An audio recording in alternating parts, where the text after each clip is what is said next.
সকাল ৫টা বাজে। জৌনপুর জেলার ছোট্ট শহর সুরজপুরের গলিগুলো তখনও ঘুমে আচ্ছন্ন ছিল। দূর থেকে শুধু কুকুর ডাকার আওয়াজ আসছিল। সকালের ঠান্ডা বাতাস বইছিল এবং আকাশে তখনও তারা মিটমিট করে জ্বলছিল। কিন্তু এই নিস্তব্ধতা ভেঙে একটি দোকানের শাটার খোলার শব্দ হল, আর সেই আওয়াজ পুরো গলিতে প্রতিধ্বনিত হল। এই দোকানটি ছিল রাজেশ সাইকেল সার্ভিস। দোকানটি খুব বেশি বড় ছিল না, মাত্র 2টি ঘরের সমান জায়গা। দেওয়ালগুলো পুরনো এবং জায়গায় জায়গায় খসে পড়া। ছাদে একটি পুরনো ফ্যান ছিল, যা গরমেও খুব একটা হাওয়া দিত না। এক কোণে পুরনো টায়ার এবং টিউব রাখা ছিল। একপাশে একটি ছোট তক্তাপোষ পাতা ছিল, যার ওপর রাজেশ তার জিনিসপত্র রাখত। দোকানের বাইরে একটি ভাঙা বেঞ্চ ছিল, যার ওপর পাড়ার বয়স্করা মাঝে মাঝে বসে গল্পগুজব করতেন। দোকানটি দেখতে সাধারণ হলেও পুরো সুরজপুর এলাকায় এর বেশ নাম ডাক ছিল। আর এই দোকানের মালিক ছিল রাজেশ কুমার। রাজেশের বয়স প্রায় ৩৬ বছরের কাছাকাছি।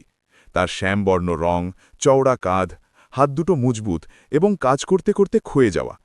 কপালে সবসময় পরিশ্রমের কিছু রেখা এবং মুখে এমন এক হাসি যা সামনের মানুষটিকে আপনত্বের অনুভূতি জাগাত। রাজেশ কখনো খুব বেশি পড়াশুনো করেনি। সংসারের প্রয়োজনে খুব অল্প বয়সেই তাকে দুনিয়ার কাঠিন্যের মুখোমুখি হতে হয়েছিল। কিন্তু জীবনের সবচেয়ে বড় পাঠশালায় সে যা শিখেছিল তা কোনো বইয়ে পাওয়া যেত না। রাজেশের জীবনেও একটি অনেক গভীর দুঃখ ছিল। কয়েক বছর আগে তার স্ত্রী সবিতা এক দীর্ঘ অসুখের পর এই পৃথিবী ছেড়ে চলে গিয়েছিল। সবিতা খুব ভালো মানুষ ছিল। সে সবসময় রাজেশকে বলত যে জীবনে টাকা রোজগার করা জরুরি ঠিকই, কিন্তু কারো উপকারে আসা তার চেয়েও বেশি জরুরি। তার চলে যাওয়ার পর রাজেশের বাড়ি একেবারে ফাঁকা হয়ে গিয়েছিল। তাদের কোনো সন্তানও ছিল না। বাড়িতে কেবল রাজেশ আর সবিতার স্মৃতিগুলোই অবশিষ্ট ছিল। রাতে দোকান বন্ধ করে সে যখন বাড়ি ফিরত, তখন বাড়ির নিস্তব্ধতা তাকে অনেক কষ্ট দিত। কিন্তু রাজেশ সেই কষ্টকে নিজের ভেতরে কবর দিয়ে ফেলেছিল এবং সবিতার বলা কথাটিকেই নিজের জীবনের উদ্দেশ্য বানিয়ে নিয়েছিল। সে ঠিক করেছিল যে সে অন্যদের উপকারে আসবে এবং তার মধ্যেই নিজের আনন্দ খুঁজে নেবে।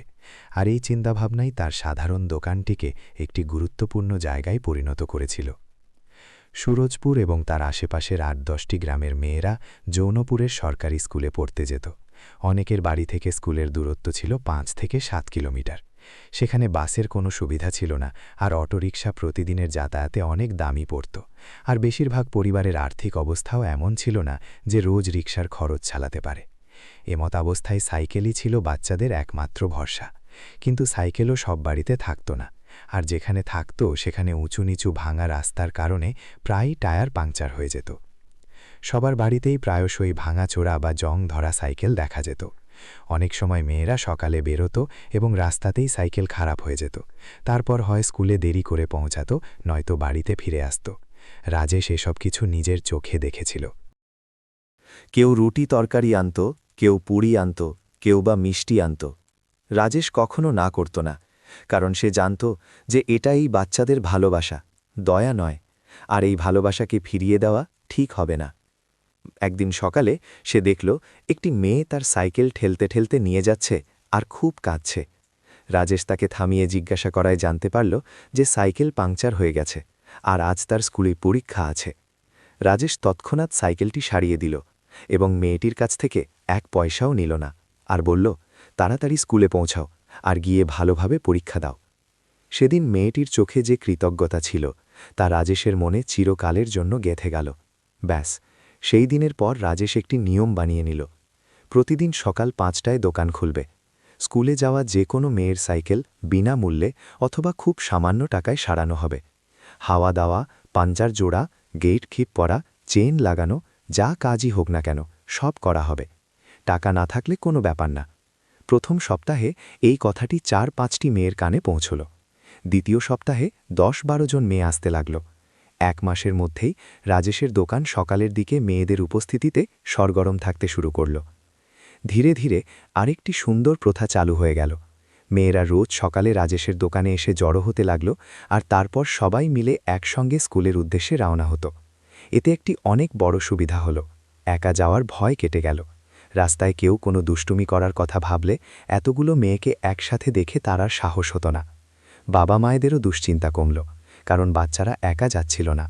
রাজেশ মাঝে মাঝে তাদের সাথে কিছুটা দূর হেঁটে যেত আর বলতো, যাও, আজ খুব মন দিয়ে পড়াশোনা করবে। পড়াশোনা করলেই তবে জীবনে এগোতে পারবে। মেয়েরা হাসত আর বলতো, হ্যাঁ দাদা, ঠিক আছে। রাজেশের জন্য এই মুহূর্তটাই ছিল সবচেয়ে বড় পুরস্কার।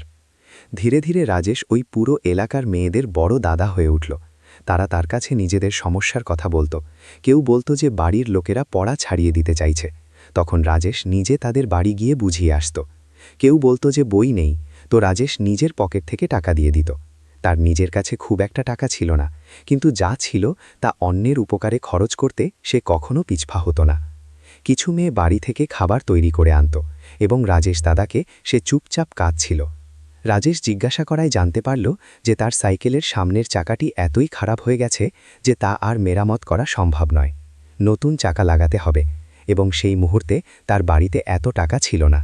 মেয়েটির নাম ছিল গীতা, আর সে 10ম শ্রেণীর পরীক্ষার প্রস্তুতি নিচ্ছিল। পরের মাসে তার বোর্ডের পরীক্ষা ছিল। গীতা কাঁদছিল আর বলছিল যে এখন সে স্কুলে কিভাবে যাবে। রাজেশ কিছুক্ষণ চুপ করে দাঁড়িয়ে রইল। তার চোখ গীতার দিকে ছিল আর মনে সবিতার কথাগুলো প্রতিধ্বনিত হচ্ছিল। কারও উপকারে আসা জরুরি। রাজেশ দোকানের এক কোণে রাখা নিজের সাইকেলটি তুলে নিল। এটি তার নিজের সাইকেল ছিল, যা নিয়ে সে মাঝে মাঝে বাজারে যেত। সে সাইকেলটি গীতার সামনে রেখে বলল, নিয়ে যা, এটা আমার। যতদিন তোর পরীক্ষা শেষ না হচ্ছে ততদিন এটাই চালাবি। গীতার চোখ জলে ভরে গেল আর সে বলল, দাদা, তুমি নিজে কিভাবে যাতায়াত করবে? রাজেশ হাসতে হাসতে বলল, আমার দোকান তো এখানেই, আমাকে তো আর কোথাও যেতে হবে না। আর তুই পড়াশোনা করে বড় হবি, এর চেয়ে বড় আনন্দ আমার কাছে আর কিছুই হতে পারে না। গীতা ঝুঁকে রাজেশের পা ছুঁয়ে প্রণাম করল। রাজেশ তাকে তুলে ধরে বলল, যা গীতা, এবার দেরি হয়ে যাচ্ছে। সেই দিনের পর পুরো সুরজপুর জুড়ে রাজেশের আলোচনা আরও বেড়ে গেল। লোকেরা বলাবলি করত যে এই লোকটা পাগল, নিজের সাইকেলটাও দিয়ে দিল। কিছু মানুষ করুণা করত, কেউ কেউ হাসাহাসি করত, কিন্তু রাজেশ কারও কথার তোয়াক্কা করত না। সে জানত যে সে সঠিক কাজই করছে, আর এই ছোট চিন্তাধারা, এই মহৎ উদ্দেশ্যই আগামী দিনে সুরজপুরের চিত্র বদলে দিতে চলেছিল। একজন সাধারণ সাইকেল মিস্ত্রির এই গল্প সবেমাত্র শুরু হয়েছিল, আর সামনে এতে এমন অনেক নতুন মোড় আসতে চলেছিল যা কেউ কখনো ভাবেইনি। সুরজপুরে সকালে চায়ের চুমুকের সাথে যখন লোকেরা নিজেদের কাজে বেরোত, তখন রাজেশের দোকান আগে থেকেই সরগরম থাকত। মেয়েদের হাসি আর সাইকেলের ঘণ্টার আওয়াজ ওই গলির পরিচয় হয়ে দাঁড়িয়েছিল। যে মানুষেরা আগে এই দৃশ্যকে অদ্ভুত নজরে দেখত, তারা এখন এর অভ্যস্ত হয়ে পড়েছিল। কিছু বয়স্ক লোক তো রোজ সকালে দোকানের বাইরের বেঞ্চে বসে এই কোলাহল উপভোগ করতেন এবং বলতেন যে রাজেশ এই গলিটাকে জীবন্ত করে তুলেছে। কিন্তু রাজেশের মনে একটা কথা সবসময় খচখচ করত। সাইকেল সারানো, একসাথে স্কুলে পাঠানো, এসব তো সে করছিলই, কিন্তু যখন মেয়েরা স্কুল থেকে ফিরে আসত তখন তাদের পড়াশোনার জন্য কোনো ভালো জায়গা থাকত না। বাড়িতে জায়গা কম ছিল, চিৎকার চেঁচামেচি বেশি হতো এবং আলোও পর্যাপ্ত থাকত না। অনেক মেয়ে বাড়ির কাজে জড়িয়ে পড়ত আর পড়াশোনা পেছনে পড়ে যেত। রাজেশ এসব দেখত আর ভাবত যে ইস, এমন কোনো জায়গা যদি থাকত যেখানে এই মেয়েরা শান্তিতে বসে পড়াশোনা করতে পারত। কিন্তু রাজেশের কাছে এত টাকা ছিল না যে সে তাদের জন্য নিজে থেকে বড় কিছু করতে পারে। সেই সময় জৌনপুর শহর থেকে এক ব্যক্তি সুরজপুরে আসতেন। তার নাম ছিল ধনপত রায় সোনি। ধনপত রায় জৌনপুরের একজন নামকরা ব্যবসায়ী ছিলেন। শহরে তার কাপড়ের বেশ কয়েকটি দোকান ছিল এবং একটি ছোট কারখানাও ছিল যেখানে সুতির কাপড় তৈরি হতো। সুরজপুরে তার এক আত্মীয় থাকতেন, তাই মাসে 2-3 বার তিনি এদিকে আসতেন।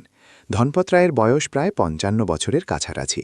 তার ফর্সা রং, পেট একটু বেরিয়ে থাকা, পরনে সাদা কুর্তা আর ধুতি, এটাই ছিল তার পরিচয়। তিনি কথাবার্তায় খুব শান্ত থাকতেন, কিন্তু তার চোখ সবকিছু খুব মনোযোগ দিয়ে পর্যবেক্ষণ করত। একদিন সকালে ধনপত রায় তার আত্মীয়ের বাড়ি যাচ্ছিলেন। তার যাওয়ার রাস্তা রাজেশের দোকানের সামনে দিয়েই ছিল। সেদিন রাজেশের দোকানে প্রায় 20-25 জন মেয়ে উপস্থিত ছিল। কেউ সাইকেল সারাচ্ছিল, কেউ হাওয়া দিচ্ছিল, কেউ আবার নিজেদের মধ্যে গল্প করছিল।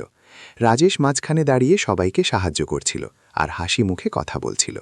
ধনপত রায় সেখানেই দাঁড়িয়ে পড়লেন। তিনি এই দৃশ্য আগেও দেখেছিলেন, কিন্তু সেদিন এতটা খেয়াল করেননি। তিনি পাশে দাঁড়ানো এক বয়স্ক ব্যক্তিকে জিজ্ঞাসা করলেন, এখানে কি রোজই এরকম ভিড় থাকে? বয়স্ক ব্যক্তি বললেন, হ্যাঁ বাবু, রোজই হয়। রাজেশ খুব ভালো ছেলে, সেই বাচ্চাদের সাইকেল বিনামূল্যে সারিয়ে দেয়। এই জন্যেই এই এলাকার সমস্ত মেয়েরা এখান থেকে স্কুলে যায়। ধনপত রায় আবার জিজ্ঞাসা করলেন, টাকা নেয় নাকি? বয়স্ক লোকটি হাসতে হাসতে বললেন, নেয় মাঝে মাঝে, সেটাও খুব সামান্য নেয়, কিন্তু যাদের কাছে টাকা থাকে না তাদের কাছ থেকে নেয় না। একবার তো সে তার নিজের সাইকেলটি একটি মেয়েকে দিয়ে দিয়েছিল। ধনপত রায় কিছুক্ষণ সেখানেই দাঁড়িয়ে রইলেন। তার মনে কিছু একটা আলোড়ন চলছিল। সেদিন তিনি তার আত্মীয়ের বাড়িতে গেলেন, নিজের কাজ সারলেন এবং ফেরার সময় আবার রাজেশের দোকানের কাছে থামলেন। সেই সময় মেয়েরা স্কুলে চলে গিয়েছিল এবং রাজেশ একাই কাজ করছিল।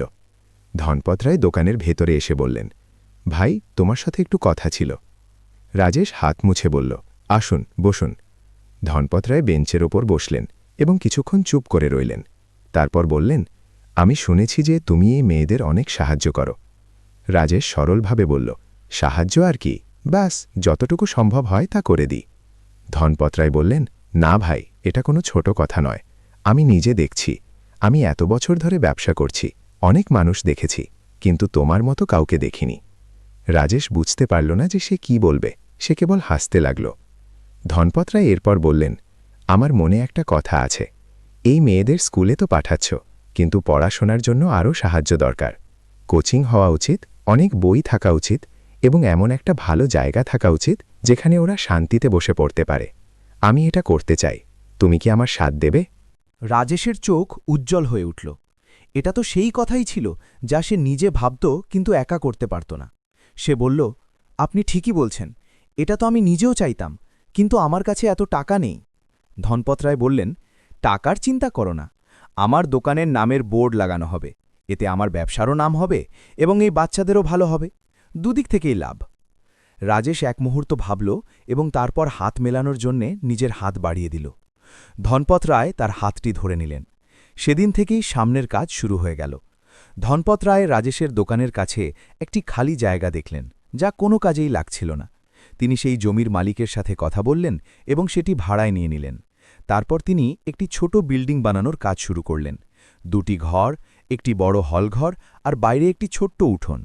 দেওয়াল পাকা, ছাদ পাকা এবং আলোর জন্যে বড় বড় জানলা লাগানো হলো। রাজেশ রোজ সন্ধ্যায় নির্মাণ কাজ দেখাশোনা করত, মজুরদের জল দিত, চা আনিয়ে দিত। সে এতটাই খুশি ছিল যতটা হয়তো সে আগে কখনো হয়নি। সবিতার কথা মনে পড়ত এবং সে মনে মনে বলত যে, দেখো, তুমি যে স্বপ্ন দেখিয়েছিলে তা পূরণ হতে চলেছে। 2 মাসের মধ্যে বিল্ডিং তৈরি হয়ে গেল। ধনপত রায় দরজায় তার কোম্পানি সোনি টেক্সটাইলসের বোর্ড লাগালেন এবং নাম দিলেন সোনি টেক্সটাইলস ওয়ালিকা শিক্ষা কেন্দ্র। ভেতরে বেঞ্চ আর টেবিল লাগানো হলো, বইয়ের জন্য একটি ছোট আলমারি রাখা হলো, একটি ব্ল্যাকবোর্ড লাগানো হলো, আর সবচেয়ে জরুরি কথা, এখানে পড়াশোনা একেবারে বিনামূল্যে হবে। উদ্বোধনের প্রথম দিন প্রায় 30 জন মেয়ে একত্রিত হয়েছিল। রাজেশ দরজায় দাঁড়িয়েছিল এবং একে একে সবাইকে ভেতরে যেতে দেখছিল। তার চোখে জল এসে গেল। সে ধনপত রায়কে দেখল, যিনি পাশে দাঁড়িয়ে মুচকি হাসছিলেন। রাজেশ বলল, ধনপতজি, আপনি যা করেছেন তার ঋণ আমরা শোধ করতে পারব না। ধনপত রায় বললেন, ঋণ তো তুমি চাপিয়েছিলে ভাই। তুমি এই মেয়েদের জন্যে যা করেছ সেটাই আমাকে এত দূর টেনে এনেছে। আসল কাজ তো তোমার। কিন্তু কোচিং সেন্টার খুলে যাওয়ায় একটি নতুন প্রয়োজন সামনে এসে পড়ল। পড়ানোর জন্য একজন ভালো শিক্ষকেরও প্রয়োজন ছিল। ধনপত রায় এবং রাজেশ দুজনেই এই বিষয়ে ভাবছিলেন। তখনই কেউ একজন জানালো যে কাছের একটি প্রাইভেট স্কুলে একজন ম্যাডাম আছেন যিনি খুব ভালো পড়ান, আর গরিব বাচ্চাদের সাহায্য করতেও তিনি এগিয়ে থাকেন। তার নাম ছিল মালতী মিশ্র। রাজেশ তার নাম শুনল এবং ভাবল যে একবার তার সাথে কথা বলা দরকার। কিন্তু রাজেশের সে সময় জানা ছিল না যে মালতী মিশ্রের সাথে এই দেখা হওয়া তার জীবনকে এমন এক মোড়ে নিয়ে যাবে যার কল্পনা সে কখনো করেনি। সকালের রোদ সবেমাত্র হালকা হালকা উঠতে শুরু করেছে। রাজেশ দোকানে বসে একটি পুরনো সাইকেলের চেইন ঠিক করছিল। মনে মনে কোচিং সেন্টারের জন্য শিক্ষকের কথা ঘুরপাক খাচ্ছিল। ধনপত রায় যতকালই ফোনে বলেছিলেন যে খুব তাড়াতাড়ি একটা ব্যবস্থা করতে হবে, কারণ মেয়েরা রোজ আসছে আর পড়ানোর জন্য কেউ নেই। এমন সময় পাশের গলি থেকে একজন মহিলা বেরিয়ে এলেন। পরনে সাদা সালোয়ার কামিজ, চুলে সাধারণ একটি বিনুনি আর হাতে একটি কাপড়ের থলে। তার চেহারায় ক্লান্তি স্পষ্ট দেখা যাচ্ছিল, কিন্তু চোখে এক অদ্ভুত দৃঢ়তা ছিল। তিনি সোজা রাজেশের দোকানের দিকে এগিয়ে এলেন। রাজেশ মুখ তুলে তাকালো এবং হাত মুছতে মুছতে জিজ্ঞাসা করল, জি বলুন, কি দরকার? থেকেই করে দিয়েছে। সে বলল, আসুন বসুন মালতীজি, আমি রাজেশ। মালতী ভেতরে এসে বেঞ্চে বসে পড়লেন। রাজেশ তার ময়লা হাতেই থার্মোফ্লাস্ক থেকে পরিষ্কার জল বের করে দিল, আর মালতীজি সেই জল খেলেনও। রাজেশ তাকে কোচিং সেন্টারের বিষয়ে সবকিছু জানালো, কিভাবে শুরু হলো ধনপত রায়ের সহযোগিতা, মেয়েদের প্রয়োজন, আর এখন একজন শিক্ষকের সন্ধান, সব কিছু। মালতী খুব মনোযোগ দিয়ে এসব কথা শুনছিলেন। রাজেশের কথা শেষ হলে মালতী বললেন, আমি পড়াতে প্রস্তুত। স্কুলের পর সন্ধ্যায় 2-3 ঘন্টা সময় দিতে পারব। রাজেশের চোখ আনন্দে উজ্জ্বল হয়ে উঠল। সে বলল, সত্যি? কিন্তু মালতীজি, আমরা টাকা দিতে পারব না, এসব বিনামূল্যে হয়। মালতী সামান্য হেসে বললেন, আমার টাকার প্রয়োজন নেই, আমার শুধু কাজ চাই, এমন কিছু যা সত্যিই কারো উপকারে আসে। রাজেশ তার কথা শুনল এবং অনুভব করল যে এই কথাগুলোর পেছনে কোনো গভীর যন্ত্রণা লুকিয়ে আছে, কিন্তু সেই মুহূর্তে সে কিছু জিজ্ঞাসা করল না। সেদিন সন্ধ্যা থেকেই মালতী মিশ্র কোচিং সেন্টারে পড়াতে শুরু করলেন। প্রথম দিন যখন তিনি ক্লাসে গেলেন তখন প্রায় 25 জন মেয়ে বসেছিল। মালতী বোর্ডে লিখলেন এবং পড়ানো শুরু করলেন। তার পড়ানোর ধরন খুব আলাদা ছিল। তিনি শুধু বই পড়াতেন না, বরং বাচ্চাদের প্রশ্ন করতেন, তাদের কথা শুনতেন এবং প্রতিটি বাচ্চাকে এই অনুভূতি দিতেন যে সে খুব বিশেষ। রাজেশ বাইরে থেকে উঁকি দিয়ে দেখতে থাকত। তার মুখে এক পরম তৃপ্তির ভাব ফুটে উঠত। ধীরে ধীরে দিন কাটতে লাগল। মালতী রোজ সন্ধ্যায় আসতেন, পড়াতেন এবং ফিরে যেতেন। রাজেশের সাথে মাঝে মাঝে 2-4 কথা হতো। চা খেতে খেতে কোচিং সেন্টারের প্রয়োজনীয়তা নিয়ে আলোচনা করতে করতে কিছু কথা হয়ে যেত। দুজনের মধ্যে একটি সহজ পারস্পরিক বোঝাপড়া তৈরি হচ্ছিল। একদিন রাজেশ দেখল যে ক্লাস শেষ হওয়ার পরও মালতী সেখানেই বসে আছেন। হাতে একটি কাগজ ছিল আর চোখে জল ভরে এসেছিল। রাজেশ জিজ্ঞাসা করল, কি হয়েছে মালতীজি, সব ঠিক আছে তো? মালতী তাড়াতাড়ি চোখ মুছে বললেন, কিছু না, শুধুই ক্লান্তি। রাজেশ বুঝতে পারল যে ব্যাপারটা শুধু ক্লান্তির নয়, অন্য কিছু, কিন্তু সে তাকে জোর করল না। পরের দিন কোচিং সেন্টারের একটি মেয়ে রাজেশকে জানাল যে গতকাল মালতী ম্যাডামের স্বামী স্কুলে এসেছিলেন এবং তিনি ম্যাডামের সাথে খুব চিৎকার করে রেগে কথা বলেছেন, সেটাও সবার সামনে। মেয়েটি বলল যে তার স্বামীকে খুব ভয়ঙ্কর দেখাচ্ছিল। রাজেশের মনে কিছু একটা খটকা লাগল। কয়েকদিন পর এক সন্ধ্যায় মালতী ক্লাস শেষ করে বাইরে বেরোলেন তো তার হাতে আঘাতের দাগ ছিল। রাজেশ দেখে জিজ্ঞাসা করেই ফেলল, মালতীজি, এটা কিভাবে হল? মালতী কিছুক্ষণ চুপ করে রইলেন। তারপর যেন তার ভেতর থেকে কিছু একটা ভেঙে পড়ল, আর তিনি কাঁদতে কাঁদতে বলতে লাগলেন। তিনি জানালেন যে তার স্বামীর নাম সুরেশ মিশ্রা। বিয়ের 12 বছর হয়ে গেছে। শুরুতে সব ঠিক ছিল, কিন্তু ধীরে ধীরে সুরেশ মদ খেতে শুরু করে। প্রথমে মাঝে মাঝে খেত, তারপর রোজ খেতে শুরু করে। মদ খেয়ে বাড়িতে চিৎকার করত, আমাকে গালাগালি করত আর মাঝে মাঝে মারধরও করত। তার আমার স্কুলে পড়ানোটা পছন্দ ছিল না, বলতো যে ঘর ছেড়ে বাইরে কেন যাও? কিন্তু আমি পড়ানো ছাড়িনি, কারণ ওটাই আমার একমাত্র পরিচয়, এটাই আমার একমাত্র আনন্দ, আর এটাই আমার আয়ের একমাত্র উৎস। স্বামী সারাদিন মদের নেশায় ডুবে থাকে, তার তো কোনো হুঁশই থাকে না যে টাকা কোথা থেকে আসবে। আমার টাকাতেই ফুর্তি করে আর বাড়ি এসে আমাকেই মারে ধরে। আর এখন এই কোচিং সেন্টারেও পাশাপাশি পড়াচ্ছি, সুরেশের এটাও পছন্দ ছিল না। কাল সে এখানেও চলে এসেছিল আর বাইরে থেকে চিৎকার করতে শুরু করেছিল। আমি তো ভয় পেয়ে গিয়েছিলাম। রাজেশ সবকিছু শুনল। তার মনে রাগ ছিল, কিন্তু সে শান্ত গলায় বলল, মালতীজি, আপনি ভয় পাবেন না, আপনি এখানে একেবারে সুরক্ষিত, আর যতদিন আমি আছি কেউ আপনাকে বিরক্ত করতে পারবে না। মালতী রাজেশের দিকে তাকালেন। তার চোখে এক অদ্ভুত স্বস্তি দেখা দিল। সেই দিনের পর কিছু একটা বদলে গেল। মালতী রাজেশের মধ্যে এমন এক মানুষকে দেখতে পেলেন যে কোনো স্বার্থ ছাড়া অন্যদের সাহায্য করে, যে কখনো উঁচু গলায় কথা বলে না, যে অন্যদের কষ্ট বোঝে, যে সবসময় হাসি মুখে থাকে, সে নিজে যতই দুঃখী হোক না কেন। আর রাজেশ মালতীর মধ্যে এমন একজন নারীকে দেখতে পেল যে ভেঙে পড়েও মজবুত, যে নিজে দুঃখের মধ্যে থেকেও অন্যদের পড়ায়, যে হার মানে না। দুজনের মধ্যে কথা বাড়তে লাগল। সন্ধ্যায় ক্লাসের পর চায়ের চুমুকের সাথে দীর্ঘ কথা হতো, কখনো বাচ্চাদের পড়াশোনা নিয়ে, কখনো কোচিং সেন্টারের প্রয়োজনীয়তা নিয়ে, আর কখনো কখনো জীবন নিয়েও। এক সন্ধ্যায় রাজেশ মালতীকে সবিতার ব্যাপারে জানাল, কিভাবে সে চলে গেল, কিভাবে ঘরটা ফাঁকা হয়ে গেল, আর কিভাবে সে সেই শূন্যতাকে অন্যদের সেবায় ভরিয়ে তুলল। মালতী চুপচাপ শুনতে থাকলেন, আর তার চোখ জলে ভরে এলো। তিনি বললেন, রাজেশজি, আপ তো বড্ড একা। রাজেশ হাসতে হাসতে বলল, একা কোথায়? এতগুলো বাচ্চা মেয়ে আছে, ধনপতজি আছেন, আপনিও তো আছেন। মালতী কিছু বললেন না, কিন্তু তার মনে কিছু একটা নাড়া দিয়ে গেল। ধীরে ধীরে সেই অনুভূতি যা দুজনের মনে ছিল তা শব্দে প্রকাশিত হচ্ছিল না, কিন্তু দুজনেই তা অনুভব করছিলেন। রাজেশ যখনই চিন্তায় থাকত, মালতীর কথা তাকে শান্তি দিত, আর মালতী যখন বাড়ির কষ্টে ক্লান্ত হয়ে আসতেন তখন রাজেশের দোকান তার জন্য এমন এক জায়গায় পরিণত হয়েছিল যেখানে তিনি স্বস্তি পেতেন। কিন্তু দুজনের কেউই সেই অনুভূতিকে মুখে প্রকাশ করতে পারেননি। একদিন হঠাৎ করেই সব বদলে গেল। সন্ধ্যায় ক্লাস চলছিল, রাজেশ দোকানে কাজ করছিল। তখনই বাইরে থেকে একজন লোক টলতে টলতে এলো। মদের দুর্গন্ধ দূর থেকেই আসছিল। সে ছিল সুরেশ মিশ্র। তার চোখ লাল ছিল আর সে জোরে জোরে চিৎকার করছিল, মালতী, মালতী, বাইরে আয়, এখানে কি করছিস? রাজেশ দোকান থেকে বেরিয়ে এলো। সে শান্ত গলায় বলল, ভাই সাহেব, এখানে বাচ্চারা পড়ছে, গলার আওয়াজ নিচু করুন। সুরেশ রাজেশের দিকে তাকিয়ে বলল, আবে, তুই কে আমাকে আটকানোর? তুই তোর সাইকেল ঠিক কর, তুই আমার বউকে বিপথে চালিত করছিস। রাজেশ কোনো উত্তর দিল না, সে শান্তভাবে দাগিয়ে রইল। ততক্ষণে মালতী বাইরে চলে এসেছিলেন। তার চেহারা বেশ ভীত দেখাচ্ছিল। সুরেশ তার দিকে এগিয়ে গেল, কিন্তু রাজেশ মাঝখানে এসে বলল, ভাই সাহেব, বাড়ি যান, আপনি এখন ঠিক অবস্থায় নেই। সুরেশ খুব গালাগালি করল এবং কিছুক্ষণ পর চলে গেল। কিন্তু যেতে যেতে সে বলল, তোকেও দেখে নেব আর এই মালতীকেও দেখে নেব। মালতী থরথর করে কাঁপছিলেন। রাজেশ বলল, মালতীজি, ভয় পাবেন না, সব ঠিক হয়ে যাবে। মালতীর চোখ থেকে জল বেরিয়ে এলো। তিনি বললেন, রাজেশজি, আমি এই জীবন নিয়ে ভীষণ ক্লান্ত হয়ে পড়েছি। রাজেশ কিছু বলল না, কিন্তু সেই মুহূর্তে তার মনে যা ছিল তা গভীরভাবে আঘাত করছিল। সে মালতীকে সব রকম কষ্ট থেকে বাঁচাতে চেয়েছিল, কিন্তু এটা এতটা সহজ ছিল না। সুরেশ মিশ্র সেই রাতে বাড়ি গেল তো খুব রেগেছিল। মদের নেশা আর অহংকার দুটো মিলে তার মাথায় আগুন জ্বালিয়ে দিচ্ছিল। সে বাড়ি পৌঁছতেই বাসনপত্র ছুঁড়ে ফেলল, সজোরে দরজা বন্ধ করল আর গভীর রাত পর্যন্ত বিড়বিড় করতে থাকল। প্রতিবেশীরা শুনল, কিন্তু তারা চুপ রইল। এটা কোনো নতুন কথা ছিল না।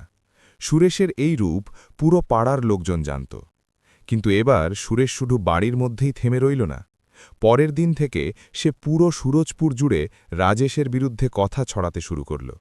সে চায়ের দোকানে যেত, পানের দোকানে বসত আর লোকদের বলত যে রাজেশ একজন চরিত্রহীন লোক।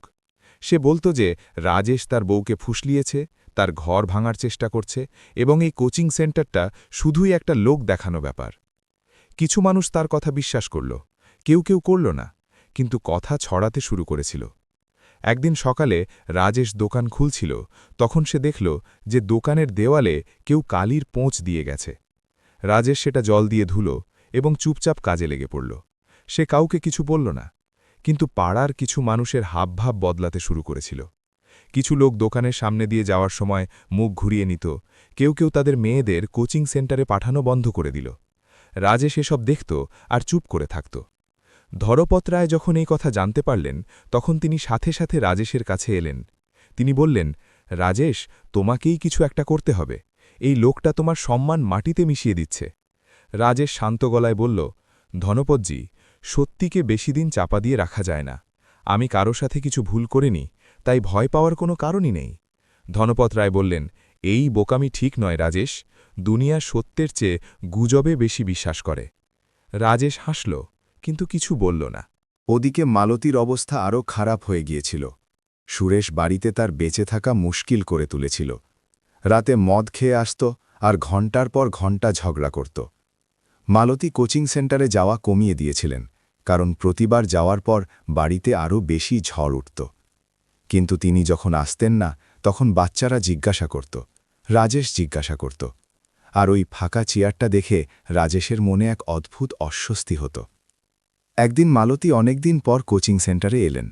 তার চেহারায় এতটা ক্লান্তি ছিল যে দেখলে মন ভারী হয়ে আসত। রাজেশ চা বানিয়ে চুপচাপ তার সামনে রাখল। মালতী চায়ের কাপ তুললেন এবং বললেন, রাজেশজি, আমাকে ক্ষমা করে দেবেন, আমার জন্য আপনার বদনাম হচ্ছে। রাজেশ বলল, মালতীজি, আপনি আমার কোনো ক্ষতি করেননি। যা হচ্ছে তা একজন অসুস্থ মানুষের কীর্তি। আপনি তার জন্য দায়ী নন, নিজেকে দোষী ভাববেন না। মালতীর চোখ জলে ভরে এলো। তিনি বললেন, 12 বছর ধরে এটাই আমার জীবন। আমি অনেক লাঞ্ছনা সহ্য করেছি, কিন্তু এবার আর সহ্য হয় না আমার দ্বারা। রাজেশ ধীরে করে বলল, তাহলে আর সহ্য করবেন না? মালতী রাজেশের দিকে তাকালেন। রাজেশ এরপর বলল, মালতীজি, যে মানুষ আপনার কদর করে না, আপনাকে এত কষ্ট দেয়, আপনাকে কাজ করতে বাধা দেয়, তার সাথে থাকার মধ্যে কোনো বুদ্ধিমত্তাই নেই। আপনি একজন শিক্ষিতা নারী, আপনার নিজের শক্ত পা আছে, আপনি নিজের পায়ে দাঁড়াতে পারেন। মালতী অনেকক্ষণ চুপ করে রইলেন। তারপর তিনি বললেন, সমাজ কি বলবে? রাজেশ বলল, সমাজ সবসময় কিছু না কিছু বলতেই থাকে। আপনি যখন কষ্টে ছিলেন তখনও বলতো, আর যখন আপনি তা থেকে বেরিয়ে আসবেন তখনও বলবে। কিন্তু আপনার জীবন আপনার, তার সিদ্ধান্তও আপনার নিজেরই হওয়া উচিত। সেদিনের কথাবার্তার পর মালতীর মনে কিছু একটা বদলে গেল। একটি সিদ্ধান্ত ধীরে ধীরে পরিপক্ক হচ্ছিল। কিন্তু তার আগেই সুরেশ মিশ্র আরেকটি চাল চালল। সে পঞ্চায়েতে নালিশ করে দিল। সে বলল যে রাজেশ তার স্ত্রীকে ফুসলিয়ে নিয়েছে আর কোচিং সেন্টারের আড়ালে খারাপ কাজ চলছে। পঞ্চায়েতের কয়েকজন বয়স্ক ব্যক্তি বিষয়টি গুরুত্বের সাথে নিলেন এবং রাজেশকে ডাক পাঠানো হল। পঞ্চায়েতের দিন পুরো সুরজপুরে শোরগোল পড়ে গেল। রাজেশ সকালে উঠল, স্নান করল, পরিষ্কার কাপড় পরল এবং শান্ত মনে পঞ্চায়েতের দিকে রওনা দিল। রাস্তায় অনেক লোক তার সাথে দেখা করল। কেউ কেউ নজর ঘুরিয়ে নিল, কেউ কেউ সহানুভূতি দেখাল। ধনপট রায় আগে থেকেই সেখানে পৌঁছেছিলেন। পঞ্চায়েতে গ্রামের 5 জন বয়স্ক ব্যক্তি বসেছিলেন। সুরেশ মিশ্র একপাশে বসেছিল। মদ ছাড়াও তার চোখ লাল ছিল। রাজেশ অন্য পাশে গিয়ে বসল। পঞ্চায়েতের মধ্যে সবচেয়ে বয়সজ্যেষ্ঠ রামদিন কাকা জিজ্ঞাসা করলেন, রাজেশ, সুরেশের বক্তব্য যে তুই ওর বউকে বিপথে চালিত করেছিস, এ বিষয়ে তোর কি বলার আছে? রাজেশ সোজা হয়ে বসে বলল, আমি কাউকে বিপথে চালিত করিনি। মালতী মিশ্র একজন শিক্ষিকা। তিনি গরিব মেয়েদের বিনামূল্যে পড়ান। তার কাজ, তার পরিশ্রম। আমার দোকান আর কোচিং সেন্টারে যা কিছু হয় তা সবার সামনেই হয়, কোনো লুকিয়ে করা কাজ নয়। সুরেশ বলল, মিথ্যা কথা বলছে। আমার বউ সন্ধ্যায় ওখানে কেন আটকে থাকে? রাজেশ বলল, কারণ পড়াতে সময় লাগে। আর আটকে থাকার অর্থই যে খারাপ কাজ এমনটা নয়। রামদিন কাকা সুরেশকে জিজ্ঞাসা করলেন, সুরেশ, তোর কাছে কোনো প্রমাণ আছে? সুরেশ চুপ হয়ে গেল। তখনই পঞ্চায়েতে এমন কিছু ঘটল যার আশা কেউ করেনি। কোচিং সেন্টারের 5টি মেয়ে সেখানে চলে এলো। তাদের সাথে তাদের মায়েরাও ছিল। একটি মেয়ে সামনে এগিয়ে এলো, যার নাম ছিল গীতা। সেই গীতা, যাকে রাজেশ নিজের সাইকেলটি দিয়েছিল। সে পঞ্চদের সামনে দাঁড়িয়ে বলল, রাজেশ দাদা আমাদের সবার সাহায্য করেছে। সে কখনো কারো সাথে কোনো খারাপ কিছু করেনি। মালতী ম্যাডাম আমাদের পড়ান, তার জন্যই আমরা এগোতে পারছি। যদি এটা বন্ধ হয়ে যায় তাহলে আমাদের পড়াশোনা বন্ধ হয়ে যাবে। তারপর একে একে সব মায়েরাই বলতে শুরু করল। কেউ বলল যে রাজেশ আমার মেয়ের সাইকেল বিনামূল্যে সারিয়ে দিয়েছে। কেউ বলল যে কোচিং সেন্টারের জন্য আমার মেয়ে প্রথমবার পরীক্ষায় পাশ করেছে। কেউ বলল যে রাজেশের মতো মানুষ খুব কমই হয়। পুরো পঞ্চায়েতে নিস্তব্ধতা ছেয়ে গেল। রামদিন কাকা সুরেশের দিকে তাকালেন এবং বললেন, সুরেশ মিশ্র, তোর লজ্জিত হওয়া উচিত। তুই একজন সৎ মানুষকে বদনাম করার চেষ্টা করেছিস। এই পঞ্চায়েত রাজেশের সাথে আছে। সুরেশ কিছুই বলতে পারল না। সে উঠে দাঁড়াল এবং বিড়বিড় করতে করতে সেখান থেকে চলে গেল। পঞ্চায়েতের পর লোকেরা রাজেশকে ঘিরে ধরল। কেউ পিঠ চাপড়ে দিল, কেউ হাত মেলাল। ধনপত রায়ের চোখও ভিজে উঠেছিল। রাজেশ বাইরে এসে দেখল যে কিছুটা দূরে মালতী দাঁড়িয়ে আছেন। তিনি পঞ্চায়েতের সমস্ত কথা শুনেছিলেন। তার চোখও জলে ভরা ছিল। রাজেশ তার কাছে গেল এবং বলল, আপনি নিশ্চিন্ত থাকুন, সব ঠিক হয়ে গেছে মালতীজি। মালতী কাপা গলায় বললেন, রাজেশজি, আপনি আমার জন্য এত কিছু সহ্য করলেন, আমি এই ঋণ কখনো শোধ করতে পারব না। রাজেশ বলল, ঋণের কোনো ব্যাপার নেই, আপনি শুধু নিজের খেয়াল রাখবেন। সেদিন সন্ধ্যায় রাজেশ যখন বাড়ি ফিরল তখন খুব ক্লান্ত ছিল, কিন্তু মনে একটা অদ্ভুত শান্তি ছিল। সে সবিতার ছবির সামনে বসে বলল, দেখলে, সত্যের জয় হয়েছে। কিন্তু রাজেশের জানা ছিল না যে এই ঝড় এখনও পুরোপুরি থামেনি। সুরেশ মিশ্রের হার তাকে আরও ভয়ঙ্কর করে তুলেছিল। পঞ্চায়েতের পর সুরজপুরে কিছুদিন শান্তি বিরাজ করল। লোকেরা রাজেশের সততা দেখেছিল এবং তার সম্মান আগের চেয়ে আরও বেশি বেড়ে গিয়েছিল। কোচিং সেন্টারে আবার প্রাণের ছোঁয়া ফিরে এলো। যে মেয়েরা কিছুদিনের জন্য আশা বন্ধ করেছিল তারাও আবার ফিরে এলো। মালতীও আগের মতো রোজ সন্ধ্যায় পড়াতে আসতে লাগলেন। কিন্তু সুরেশ মিশ্র চুপ করে বসেছিল না। পঞ্চায়েতে হারের পর তার অহংকার আরও বেশি জ্বলে উঠেছিল। সে রাতে মদ খেত আর দিনে বদলা নেওয়ার কথা ভাবতে থাকত। সে এবার একটা নতুন চাল ভাবল। সে শহরের একটি খবরের কাগজের সাংবাদিককে ডাকল এবং তাকে টাকা দিয়ে রাজেশ আর মালতীর বিষয়ে একটি মিথ্যা খবর ছাপানোর চেষ্টা করল। সে সাংবাদিককে বলল যে কোচিং সেন্টারের নামে খারাপ কাজ হচ্ছে আর ধনপত রায়ের টাকা নষ্ট হচ্ছে। সাংবাদিকের নাম ছিল বিমল শুক্লা। বিমল একটি ছোট সংবাদপত্রে কাজ করত এবং তার সব সময় টাকার প্রয়োজন থাকত। সুরেশ তাকে বেশ ভালো টাকা দিল এবং সে খবর লেখার প্রতিশ্রুতি দিয়ে দিল। পরের দিন সকালে যৌনপুরের ওই ছোট সংবাদপত্রে একটি খবর ছাপা হল। খবরের শিরোনাম ছিল সুরাজপুরের কোচিং সেন্টারে অনিয়ম, তদন্তের দাবি। খবরে রাজেশ আর মালতীর নাম তো ছিল না, কিন্তু ইশারা স্পষ্ট ছিল। যখন এই খবরের কাগজ সুরজপুরে পৌঁছল, তখন কিছু লোক সেটা পড়ল আর আবার কানাকানি শুরু হয়ে গেল। রাজেশ যখন এই কথা জানতে পারল, তখন সে কিছুক্ষণের জন্য চুপ হয়ে গেল। তার মনে অনেক কিছু চলছিল, রাগ ছিল, দুঃখ ছিল আর ক্লান্তিও ছিল। এত সব করো আর তার বদলে এসব পাও। কিন্তু ধনপত রায় এবার চুপ করে রইলেন না। তিনি সেই দিনই শহরের একটি বড় এবং পুরনো সংবাদপত্রের সম্পাদককে ফোন করলেন, যার সাথে তার পুরনো পরিচয় ছিল। তিনি সমস্ত কথা জানালেন এবং বললেন যে সত্যিটা সামনে আসা উচিত। সম্পাদক বললেন যে তিনি নিজে একজন সাংবাদিককে পাঠাবেন এবং আসল খবর কাভার করবেন। দুদিন পর একজন সাংবাদিক সুরাজপুরে এলো।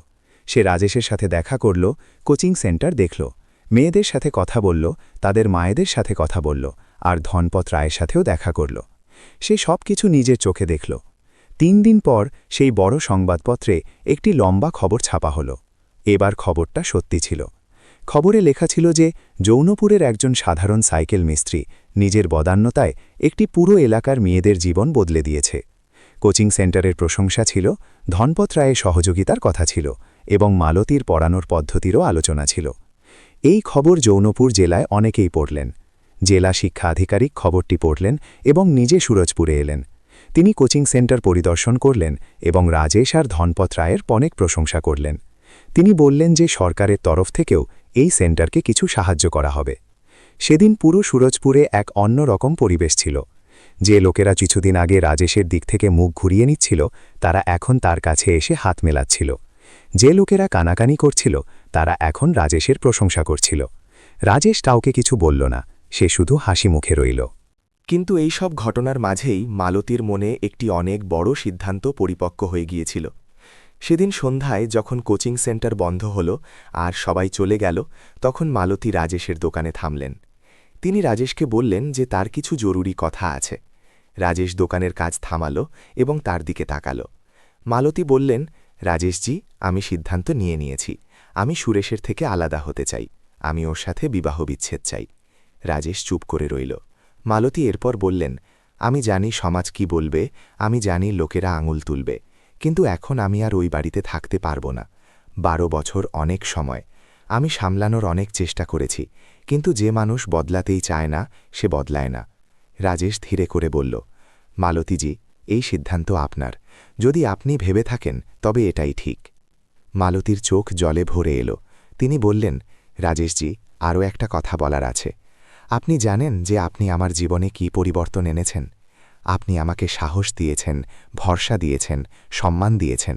আপনি কখনো আমার কাছে কিছু চাননি। রাজেশ কিছু বলল না, কিন্তু তার চোখ কথা বলছিল। মালতী কাপা গলায় বললেন, আমি আপনাকে একটা প্রশ্ন জিজ্ঞাসা করতে চাই। যদি ভুল মনে হয় তবে ক্ষমা করে দেবেন। আপনি কি আমাকে আপনার জীবনে জায়গা দিতে পারবেন? সেই মুহূর্তে যেন পুরো পৃথিবী থেমে গেল। রাজেশ মালতীর দিকে তাকাল। তার চোখে ভয় ছিল, আশা ছিল এবং একটি সত্যিকারের অনুভূতি ছিল, যা শব্দে প্রকাশ করা সম্ভব ছিল না। রাজেশের সবিতার কথা মনে পড়ল। সবিতা যে সবসময় বলতো যে জীবন থেমে যাওয়ার জন্য নয়, যে বলতো যে অন্যদের উপকারে এসো আর নিজেকেও আনন্দে রাখো। রাজেশের চোখ জলে ভরে এলো। সে ধীরে করে বলল, মালতীজি, আমার বাড়ি অনেক দিন ধরে ফাঁকা হয়ে আছে। আপনি যদি তা পূর্ণ করতে চান, তবে আমার জন্য এর চেয়ে বড় আনন্দের কথা আর হতেই পারে না। মালতীর চোখ থেকে জল গড়িয়ে পড়ল, কিন্তু এগুলো দুঃখের জল ছিল না। এগুলো ছিল সেই স্বস্তির জল যা অনেক দীর্ঘ প্রতীক্ষার পর পাওয়া যায়। এরপর যা হলো তা সুরাজপুর আগে কখনো দেখেনি। মালতী জৌনপুর আদালতে বিবাহ বিচ্ছেদের মামলা দায়ের করলেন। সুরেশ শুরুতে খুব হট্টগোল করল, কিন্তু আদালতে যখন সমস্ত প্রমাণ পেশ করা হলো, প্রতিবেশীদের সাক্ষী এলো এবং মালতীর নিজের বয়ান এলো, তখন আদালত বিবাহ বিচ্ছেদ মঞ্জুর করল। সুরেশ মিশ্র সেই দিনের পর সুরাজপুর ছেড়ে চলে গেল। কেউ জিজ্ঞাসা করল না সে কোথায় গেল। বিবাহ বিচ্ছেদের 2 মাস পর রাজেশ আর মালতী খুব সাধারণ উপায়ে বিয়ে করলেন। কোনো বড় আয়োজন ছিল না। ব্যাস, কোচিং সেন্টারের উঠোনে কিছু ফুল সাজানো হয়েছিল। ধনপত রায় আর তার স্ত্রী এলেন, রামদিন কাকা এলেন, আর কোচিং সেন্টারের সব মেয়েরা উপস্থিত ছিল। গীতা নিজের হাতে ফুলের মালা বানিয়েছিল এবং রাজেশকে পরাল। সে বলল, দাদা, তুমি সবসময় খুশি থেকো। রাজেশের চোখে জল এসে গেল। মালতী সেদিন খুব সাধারণ পোশাক পরেছিলেন, কোনো দামি সাজসজ্জা দেয়, কোনো লোক দেখানো ব্যাপার নয়, কিন্তু তার চেহারায় যে প্রশান্তি আর আনন্দ ছিল তা যে কোনো সাজের চেয়েও বেশি সুন্দর ছিল। ধনপত রায় রাজেশকে জড়িয়ে ধরলেন এবং বললেন, রাজেশ, আজ সবিতা বৌদিও খুব খুশি হবেন। রাজেশ কিছু বলতে পারল না, সে কেবল উপরের দিকে আকাশের পানে তাকালো এবং মনে মনে হাসল। সেই দিনের পর সুরাজপুরে এক নতুন ভোরের আগমন হল। কোচিং সেন্টার আরও বড় হয়ে গেল। জেলা শিক্ষা দপ্তরের সাহায্যে একটি নতুন ঘরও তৈরি হল। একটি ছোট লাইব্রেরিও খোলা হল, যেখানে শত শত বই এলো। এখন শুধু মেয়েরাই নয়, গ্রামের ছেলেরাও সেখানে পড়তে আসতে লাগল। মালতী আগের চেয়ে আরও বেশি মন দিয়ে পড়াতে শুরু করলেন। রাজেশ দেখল যে তার পড়ানোর মধ্যে এক নতুন শক্তি এসে গেছে। তিনি এখন শুধু পুঁথিগত বিদ্যাই দিতেন না, বরং বাচ্চাদের জীবনের কথাও শেখাতেন, তাদের সাহস যোগাতেন, তাদের বলতেন যে জীবনে অসুবিধে তো আসবেই, কিন্তু থেমে যাওয়া উচিত নয়। তিনি বাচ্চাদের সঠিক পথও দেখাতেন। রাজেশের সাইকেলের দোকানটাও বদলে গেল। ধনপত রায় রাজেশকে একটি প্রস্তাব দিলেন। তিনি বললেন যে তিনি রাজেশের সাথে মিলে সাইকেল তৈরি ও মেরামতের একটি ছোট কোম্পানি শুরু করতে চান। রাজেশ প্রথমে একটু ইতস্তত করল, কিন্তু মালতী বললেন যে এটাই সঠিক সুযোগ, একে হাতছাড়া হতে দিও না। কয়েক মাসের মধ্যেই রাজেশ সাইকেল ওয়ার্কস নামে একটি ছোট কোম্পানি চালু হল। প্রথমে 5 জন কাজ করার লোক ছিল, তারপর 10 জন হল। কোম্পানিতে সেই সব মেয়েদের পরিবারের লোকেদের কাজ দেওয়া হল যাদের মেয়েরা কোচিং সেন্টারে পড়ত। রাজেশ এটাও স্থির করল যে কোম্পানির আয়ের একটি অংশ সবসময় কোচিং সেন্টারের জন্য যাবে। গীতা সেই বছর 10ম শ্রেণীর পরীক্ষায় পুরো জৌনপুর জেলায় 3য় স্থান অধিকার করল। যখন এই খবর এলো তখন রাজেশ দোকানে বসেছিল। গীতা দৌড়তে দৌড়তে এলো এবং রাজেশকে জানালো। রাজেশ উঠে দাঁড়ালো এবং গীতার মাথায় হাত রাখল। তার চোখ জলে ভরে এসেছিল। সে বলল, এটা তোর পরিশ্রম রে মা, আমি তো কেবল একটি পুরনো সাইকেল দিয়েছিলাম। গীতা বলল, দাদা, ওটা সাইকেল ছিল না, ওটা ছিল অনেক বড় সাহস। সেই একটি বাক্য রাজেশের পুরো জীবনের সারমর্ম বলে দিল। আজও সুরজপুরে সকাল 5টায় একটি দোকানের শাটার খোলে, সাইকেল মেরামত হয়, মেয়েরা আসে, একসাথে বের হয়। কোচিং সেন্টারে সন্ধ্যায় বাচ্চাদের কোলাহল প্রতিধ্বনিত হয়, লাইব্রেরিতে বই পড়া হয়, আর একজন সাধারণ মানুষের অসাধারণ চিন্তাভাবনা প্রতিদিন কারো না কারো জীবনে আলো ভরিয়ে দিচ্ছে। রাজেশ কুমার এটি প্রমাণ করে দিল যে মানুষের মহত্ব তার টাকা দিয়ে, তার বাড়ি দিয়ে বা তার পড়াশোনা দিয়ে মাপা যায় না, বরং তার অন্তরের পবিত্রতা দিয়ে মাপা হয়। একজন সাইকেল মিস্ত্রি কোনো বড় স্বপ্ন ছাড়াই এত মানুষের স্বপ্ন পূরণ করে দিল, আর এটাই এই গল্পের সবচেয়ে বড় শিক্ষা। যখনই মনে হবে যে তুমি একা, যখনই মনে হবে যে তোমার পরিশ্রম বৃথা যাচ্ছে, যখনই মনে হবে যে দুনিয়াটা খুব খারাপ, তখন রাজেশকে মনে করো, একজন সাধারণ মানুষ যে তার সাইকেলের দোকান থেকে একটি আস্ত প্রজন্মের জীবন বদলে দিয়েছে। কারণ পথ চলা ছোট হোক বা বড়, সৎ উদ্দেশ্য নিয়ে চললে গন্তব্য ঠিকই মেলে। বন্ধুরা, যদি এই গল্পটি আপনাদের পছন্দ হয়ে থাকে এবং আপনারা এখান থেকে কিছু শিখে থাকেন, তবে আমাদের ইউটিউব চ্যানেলকে এখনই সাবস্ক্রাইব করুন এবং নোটিফিকেশন বেলটি অবশ্যই টিপুন, যাতে কোনো গল্প আপনাদের বাদ না পড়ে। এখানে এরকম বাস্তব ও আবেগঘন গল্প আসতেই থাকে, যা আপনাদের জীবনে এগিয়ে যাওয়ার সাহস যোগাবে। বন্ধুরা, কমেন্টে আপনাদের এবং আপনাদের শহরের নাম লিখতে ভুলবেন না। আমাদের সাথে জুড়ে থাকুন এবং আপনাদের জীবনের যাত্রাকে আরও সুন্দর করে তুলুন। দেখা হচ্ছে আগামী গল্পে। ধন্যবাদ।